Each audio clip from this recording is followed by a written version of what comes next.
ஆர்டரை 3 ஹவராக வச்சுட்டு சுற்றினேன். எப்பா! அஸ்ஸலாமு அலைக்கும். நான் உங்கள் சாதிக். டே 7 மண்ணடியில் ஆர்டரே வரல. கொஞ்சம் நேரம் வெயிட் பண்ணேன். வெறுப்பாகவே இருந்தது. அதனால் மவுண்ட் ரோட் வெறுப்பாக இருந்ததுனால மவுண்ட் ரோடு கிளம்பி போயிட்டேன். மவுண்ட் ரோட் போனோடனே போர்ட்டலில் ஆர்டர் அடித்தது Chintadripet to West Mambalam. West மாம்பலத்தில் கொடுத்தோடனே டி நகர்லேருந்து ராயப்பேட்டா ஒரு ஆர்டர் அடித்தது எடுத்துகிட்டு வந்துட்டேன். ராயப்பேட்டா 2000 லைட்டு கறி ஆர்டரு அடித்தது. ரொம்ப நேரமாக கடையை தேடி கறியை வாங்கிட்டு போய் 1000 லைட்டில் கொடுக்குறதுக்கு ஒரு வழியாயிட்டேன். லோக்கலுக்கு டைம் ஆச்சு. சார்ஜை போட்டு ரெஸ்ட் எடுத்துகிட்டு அசருக்கு அப்புறம் தான் ஆன் பண்ணேன். Street to Royapettah. அதுக்கப்புறம் ஆர்டர் கொஞ்சம் எல்லாமே ரொம்ப லாங்காக பெருங்குளத்தூர் ஸ்ரீபெரும்புத்தூர்னே அடித்தது. எனக்கு இப்போ நைட்டில் லாங் அடித்தா போகிறதுக்கு இதாக இருக்குது. ஏன்னா வீட்டுக்கு வேறு போகணும். நீ ஆக போகுது. அதான் என்ன பண்ணுன்னு தெரியல. ஃப்ரெண்டு வேறு கால் பண்ணால் அவன்கிட்ட வண்டி இல்லாதனால யாசர்பாடில் பிக்கப் பண்ணிக்க சொன்னான். சரி அந்த சில எதனா ஆர்டர் வந்தால் நம்ம அப்படியே போகிற வெளில பிக்கப் பண்ணிக்கலாம்னு ஐடியா பண்ணியிருந்தேன். போய் பார்சல் எடுத்துகிட்டு யாசர்பாடில் போய் ஃப்ரெண்டையும் பிக்கப் பண்ணிட்டு மாதாவரம் போயிட்டு போட்டு கிளம்பிடலான்னு போனால் அங்கே தான் ட்விஸ்ட்டு. பேக்கேஜாக போட சொன்னானுங்க.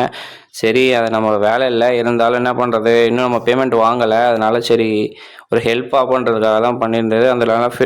அந்த ஃபார்ம் ஃபில்அப் பண்ணி அட்ரஸ்ஸு எல்லாத்தையும் போட்டு நம்ம அந்த பார்சலை போட்டுட்டு பேமெண்ட்டை வாங்குறது வழியாக வாங்கிட்டேன்.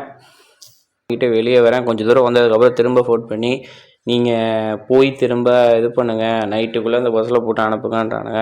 ஏன்னா நம்ம ஒரு வேலையாக ஹெல்ப்பாக போகணுன்னு நினச்சோன்னா அதை போட்டு நம்மளே போட்டு திரும்ப திரும்ப எதனா ஒரு இது பண்ணிகிட்ருக்காங்க. நம்ம வேலை பொருள் கொடுக்குறது மட்டும்தான்.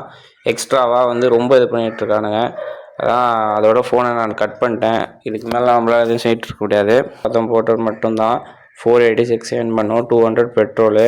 மீதி பெட்ரோல் கொஞ்சம் இருக்குது வண்டியில், நாளைக்கு யூஸ் பண்ணலாம். Good bye.